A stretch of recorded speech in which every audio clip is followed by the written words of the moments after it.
2026년 기초연금, 그림의 떡이 될 수도 있습니다. 2026년부터 기초연금 수급 대상이 대폭 확대된다는 반가운 소식이 들려옵니다. 평생을 성실하게 살아오신 어르신들께 더 든든한 노후를 약속하는 변화입니다. 하지만 이 희소식 속에 숨겨진 몇 가지 함정을 모른다면 오히려 수백만 원의 손해를 볼 수 있다는 사실을 알고 계십니까? 많은 분들이 작년에 탈락했으니 올해도 안 되겠지라며 지레 포기하시거나 연금 받으면 다른 복지 혜택이 끊긴다던데라는 막연한 불안감에 신청조차 망설이십니다. 안타깝게도 그 망설임의 대가는 혹독할 수 있습니다. 이 문서 하나로 모든 궁금증과 불안감을 해결해 드리겠습니다. 2026년부터 누가 얼마나 더 받을 수 있는지 명확한 숫자로 보여드리고 반드시 피해야 할 치명적인 함정들은 무엇인지 그리고 가장 중요한 줬다 뺏기는 연금 문제를 해결하는 구체적인 방법까지 모두 알려드릴 것입니다. 어르신들의 소중한 권리를 지키기 위한 최종 안내서 지금부터 시작하겠습니다. 가장 먼저 희망적인 소식, 기초연금 대상자 확대 소식부터 자세히 살펴보겠습니다. 올해 당신도 기초연금 대상자일 수 있습니다. 2026년 기초연금 제도의 가장 큰 변화는 바로 문턱이 눈에 띄게 낮아졌다는 점입니다. 과거에 소득이나 재산이 조금 많다는 이유로 아쉽게 탈락했던 많은 어르신들께 새로운 기회의 문이 열렸습니다. 이는 단순히 몇만 원 기준이 오른 것이 아니라 제도 설계의 방향이 바뀐 중요한 신호입니다. 2026년 기초연금 선정 기준액은 2025년 대비 약 8.3%라는 이례적인 수준으로 대폭 상향 조정되었습니다. 새로운 기준은 다음과 같습니다. 2026년 소득인 정액 기준. 단독 가구 247만 원 이하. 부부 가구 395만 원 이하. 그렇다면 기준선이 이렇게 크게 오른 이유는 무엇일까요? 바로 소득과 재산 규모가 상대적으로 큰 베이비붐. 세대 57년생 61년생가 본격적으로 노인 인구로 진입했기 때문입니다. 새롭게 노인 인구에 편입된 이분들이 전체의 약 40%를 차지하면서 전체 노인 세대의 평균 소득과 재산 수준이 올라갔고 이에 맞춰 하위 70%를 가르는 기준선 또한 자연스럽게 상향된 것입니다. 이는 우리에게 매우 중요한 사실을 시사합니다. 작년에 탈락했으니 올해도 안 될 거야라는 고정관념은 이제 버리셔야 합니다. 국가의 기준이 어르신들께 한 걸음 더 다가온 만큼 지금이야말로 재신청을 통해 나의 소중한 권리를 확인할 최적의 시기입니다. 하지만 이렇게 문턱이 낮아졌음에도 불구하고 무심코 넘어가면 수백만 원의 손해를 볼 수 있는 결정적인 함정들이 있습니다. 다음 장에서 그 실체를 낱낱이 파헤쳐 보겠습니다. 연금을 가로막는 3대 함정과 오해. 기초연금 신청 과정에서 많은 어르신들이 예상치 못한 복병을 만나 눈물을 흘리십니다. 바로 복잡한 규정 속에 숨어있는 함정과 주변에 떠도는 잘못된 오해 때문입니다. 이를 제대로 알지 못하면 마땅히 누려야 할 정당한 권리를 스스로 포기하게 될 수 있습니다. 가장 치명적인 함정 자녀에게 물려준 재산의 덫. 가장 많은 분들이 빠지는 함정은 바로 증여 재산 문제입니다. 자녀에게 집이나 땅을 물려주면 즉시 내 재산에서 제외된다고 생각하기 쉽지만 국가의 계산법은 전혀 다릅니다.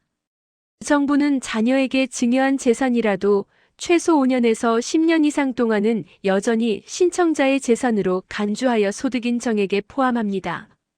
이를 기타 증여 재산 규정이라고 합니다.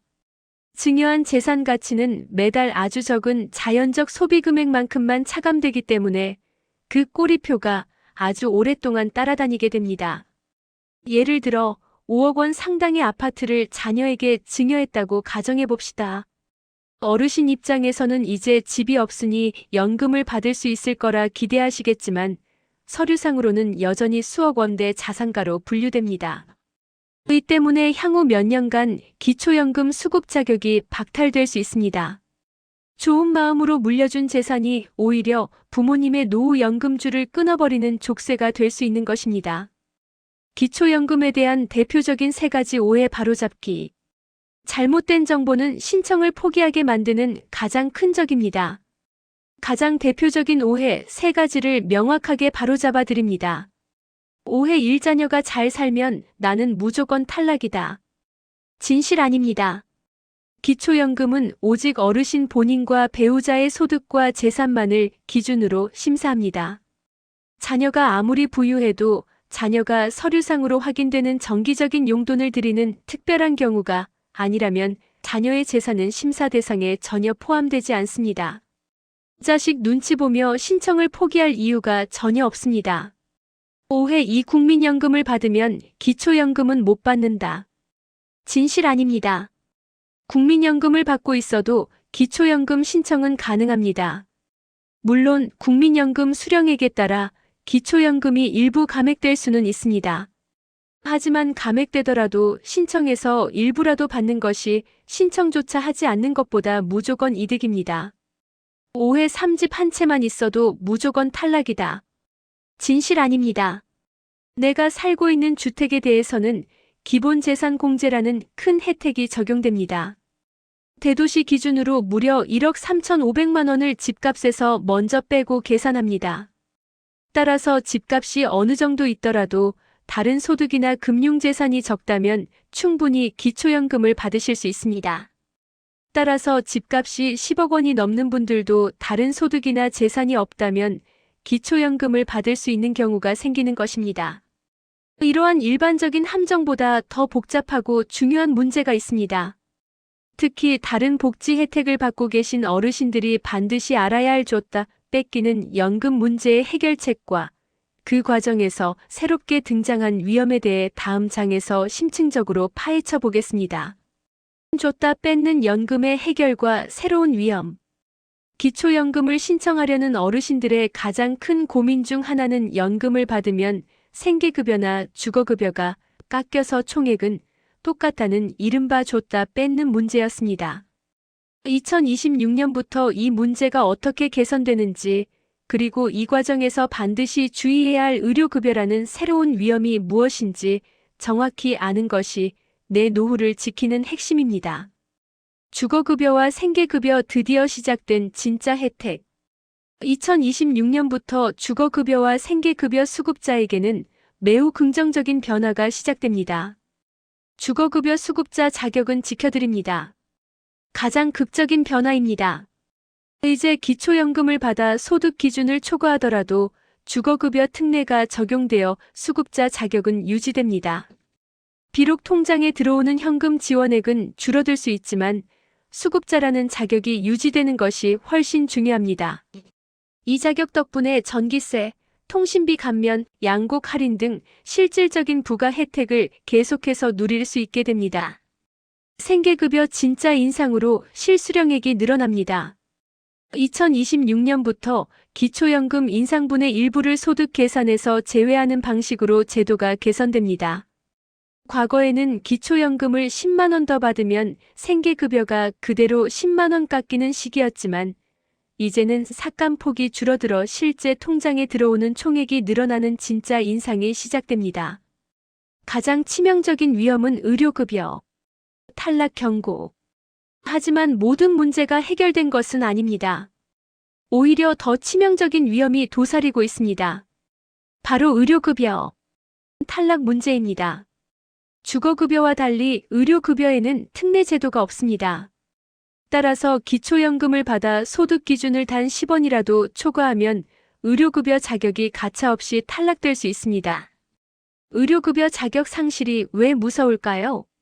병원비 본인 부담률이 수십 배로 폭증하기 때문입니다.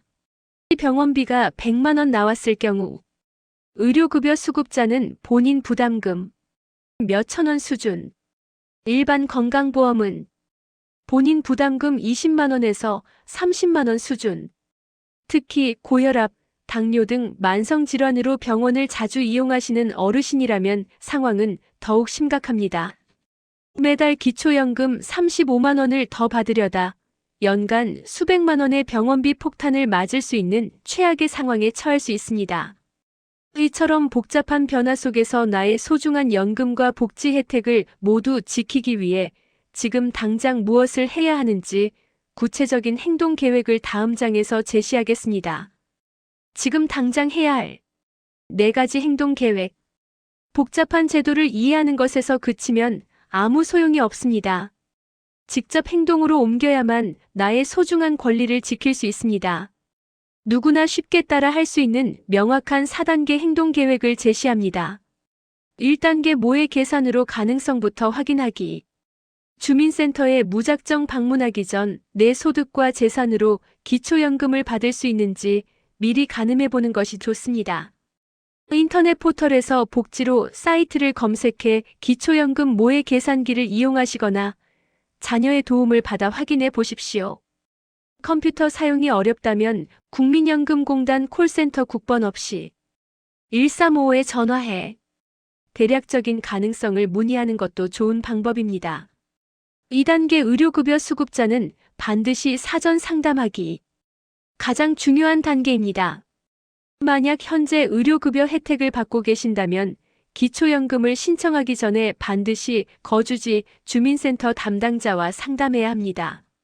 상담 시 기초연금을 신청해도 의료급여 수급자 자격이 유지됩니까?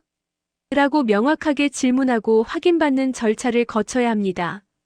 이 확인 절차 없이는 절대로 신청서를 제출해서는 안 됩니다.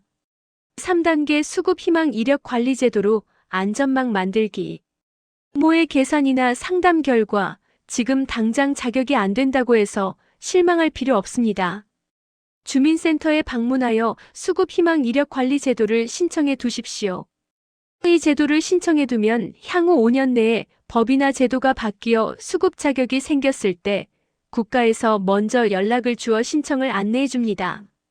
매년 제도가 바뀌는지 신경 쓰지 않아도 되는 강력한 안전망입니다. 4단계 행복지킴이 통장으로 연금을 안전하게 보호하기. 만약 기초연금을 받게 되셨고 혹시 모를 채무 문제로 걱정이 되신다면 행복지킴이 통장을 개설하여 연금을 받으십시오. 이 통장은 법적으로 기초연금에 대한 압류를 막아주는 전용 계좌입니다. 어떤 빚쟁이도 이 통장에 들어온 연금은 건드릴 수 없으므로 소중한 생계비를 지킬 수 있는 든든한 방패가 되어줍니다. 오늘 살펴본 모든 내용을 최종적으로 정리하고 어르신들의 든든한 노후를 위한 마지막 당부의 말씀을 전하며 마무리하겠습니다. 당신의 권리, 이제 당당하게 누리십시오. 2026년 기초연금 제도는 더 많은 어르신들께 새로운 기회의 문을 열어주고 있습니다.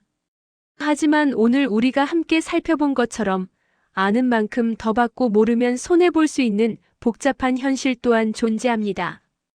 특히 의료급여를 받고 계신다면 아는 것이 곧 내 병원비를 지키는 힘이라는 사실을 다시 한번 마음에 새기셔야 합니다.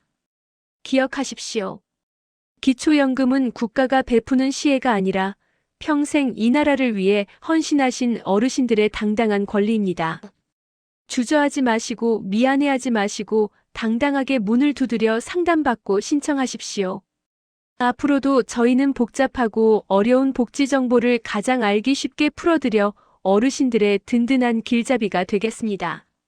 이 정보가 주변에 꼭 필요한 분들께 전달될 수 있도록 공유해 주시고 앞으로도 유익한 정보를 놓치지 않도록 구독과 좋아요로 응원해 주시면 감사하겠습니다. 어르신들의 편안하고 행복한 노후를 진심으로 응원합니다.